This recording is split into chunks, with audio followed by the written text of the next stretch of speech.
दिया, माँ जी ने फिर से सिर्फ 2 गिलास चावल दिए हैं। इन 2 गिलास चावल से तो आज फिर कोई 2 इंसान भूखा रह जाएगा। पता नहीं माँ जी की कंजूसी कब खत्म होगी। मैंने तो कल रात को भी खाना नहीं खाया था, मेरे सर में भी दर्द हो रहा है। अर्चना दीदी, आप एक काम करो, आप आराम से बैठ जाओ, हम चारों घर के काम संभाल लेंगे। इतना बोलकर संध्या खाना बनाने के लिए जाती है, पर तभी वो देखती है कि घर में लहसुन प्याज पूरी तरह से खत्म है। ये देखकर संध्या अपनी चारों जेठानी से कहती है, दीदी, ना तो घर में प्याज है और ना ही लहसुन, अब हम सब्जी कैसे बनाएं? मैं माँ जी से बात करके आती हूँ। माँ जी, सब्जी कैसे बनाऊं? प्याज और लहसुन खत्म हो गया है। अगर आप ले आती तो आज मैं खाना जल्दी बना देती।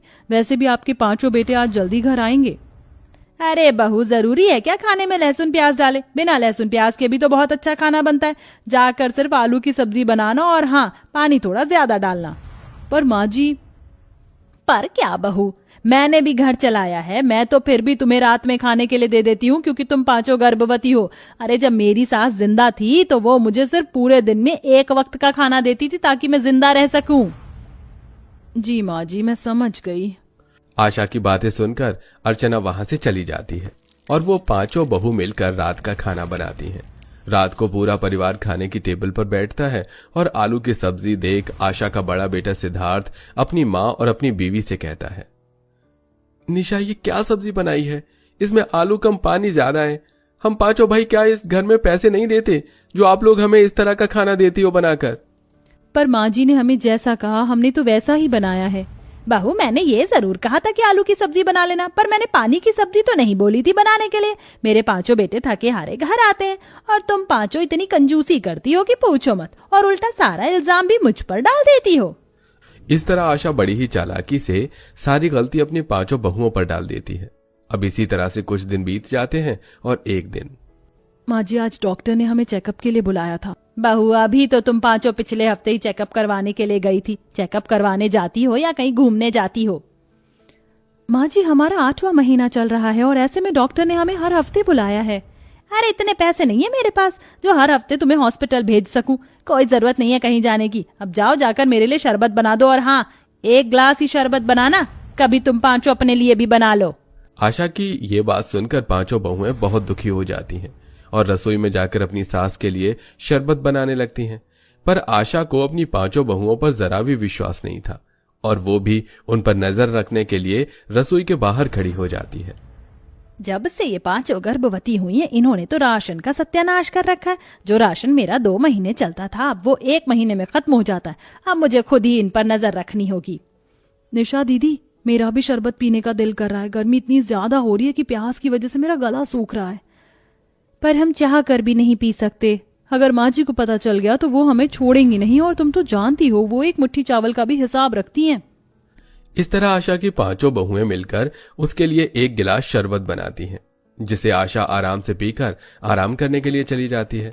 तो वहीं दूसरी ओर उसकी 5 बहुएं दर्द की वजह से तड़प रही होती हैं, पर अंजलि की तबीयत खराब हो जाती है और वो बेहोश हो जाती है। अंजलि, अंजलि, क्या हुआ तुम्हें? उठो, तुम ठीक तो हो? पानी डालो इसके ऊपर। होश में आओ अंजलि।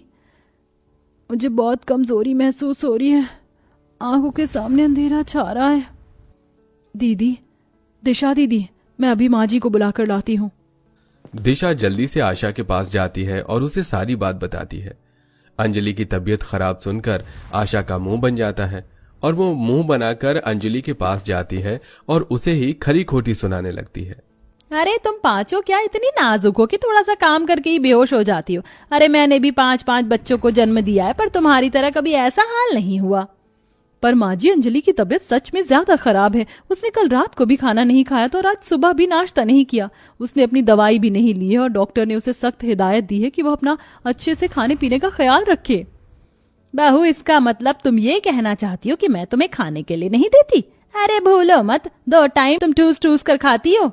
पर माँ जी, इस समय अंजलि की हालत बहुत खराब है, हमें डॉक्टर के पास जाना चाहिए। अरे डॉक्टर के पास जाने की कोई जरूरत नहीं है, वो भी सिर्फ बीपी चेक करके कुछ दवाई लिख देगा। मैं तुम्हें बता रही हूँ, इसे थोड़ी देर पंखे के नीचे बैठा दो, ठंडा पानी पिला दो, ठीक हो जाएगी। इतना बोलकर आशा वहां से जाने लगती है कि तभी अंजलि का पति विनोद घर पर आता है और अपनी बीवी की ऐसी हालत देख अपनी माँ से कहता है, माँ, अंजलि को क्या हुआ? देवर जी, अंजलि की हालत ठीक नहीं है। मुझे लगता है कि इसे अस्पताल लेकर जाना चाहिए। अरे बेटा, इसे अस्पताल ले जाने की जरूरत नहीं है। ऐसी हालत में हल्के चक्कर आते ही रहते हैं। बहू की पर्ची पर दवाई लिखी है, वही दवाई ला दो। उसने समय पर दवाई नहीं ली होगी, इसलिए इसकी तबीयत ठीक नहीं है। नहीं माँ, मेरा मन बहुत घबरा रहा है। मैं अंजलि को डॉक्टर के पास ले जाऊंगा। बेटा, अगर तुझे इतना ही डर लग रहा है तो फिर ठीक है, तू यहीं रुक। मैं पास के डॉक्टर को ही बुला ले आती हूँ। कम पैसों में वो इलाज कर देगा। इस तरह आशा अपनी गली के एक लड़के को बुलाती है जो अभी डॉक्टर की पढ़ाई कर रहा था। वो अंजलि की हालत देखता है और पूरे परिवार से कहता है, माताजी, मैं एमबीबीएस डॉक्टर तो नहीं हूं, पर मैं पढ़ाई कर रहा हूं और भाभी की हालत देखकर साफ पता चल रहा है सही से न खाने पीने की वजह से इन्हें चक्कर आ रहे हैं और इनकी जो दवाइयां हैं वो भी इन्हें दूध के साथ लेनी है। इसलिए आप इनके खाने पीने पर ज्यादा ध्यान दीजिएगा। सुन लिया माँ आपने, अंजलि की तबीयत कितनी खराब है। अब अंजलि घर का कोई काम नहीं करेगी और आप ख्याल रखोगी मेरी बीवी का। ये सही से खाना खाए। विनोद की ऐसी बातें सुनकर आशा मुंह बना लेती है। अब इसी तरह से कुछ दिन बीत जाते हैं और एक दिन जब अंजलि अपने लिए दूध निकालती है तो वहां आशा आ जाती है और उसके हाथों से दूध का गिलास छीन कर उससे कहती है, तू गर्भवती है, इसका मतलब ये तो नहीं कि आधा किलो दूध तू अकेले गटक जाए। ये दूध 2 दिन चलाना है मुझे। हट, मैं देती हूँ तुझे दूध। इतना बोलकर आशा सारा दूध रख लेती है और एक छोटे से गिलास में थोड़ा सा दूध लेकर उसमें पानी भरकर अंजलि को दे देती है। तो वहीं दूसरी ओर आशा की नजर फल फ्रूट पर पड़ती है जिसे अंजलि काट रही होती है। ये देख आशा उस पर जोर से चिल्लाते हुए कहती है, अरे किससे पूछकर तुम ये फल फ्रूट खा रही हो? ये फल फ्रूट तुम्हारे लिए नहीं है, मैंने भगवान पर चढ़ाने के लिए लाए हैं। पर माँ जी, इस वक्त हमें अच्छे खान पान की जरूरत है और हमने आज दोपहर से भी कुछ भी नहीं खाया था।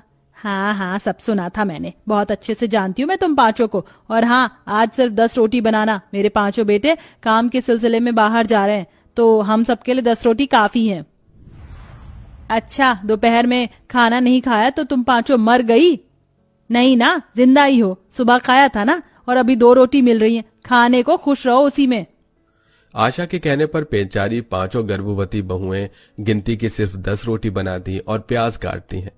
उसमें भी आशा खुद प्याज रोटी खा लेती है और अपनी 5 बहू को नमक रोटी खाने के लिए देती है। 5 बहुओं ने सिर्फ 1.5 रोटी खाई थी, जिस वजह से उनका पेट नहीं भरता और उन 5 की तबीयत बिगड़ने लगती है। मुझे फिर से चक्कर आ रहे हैं।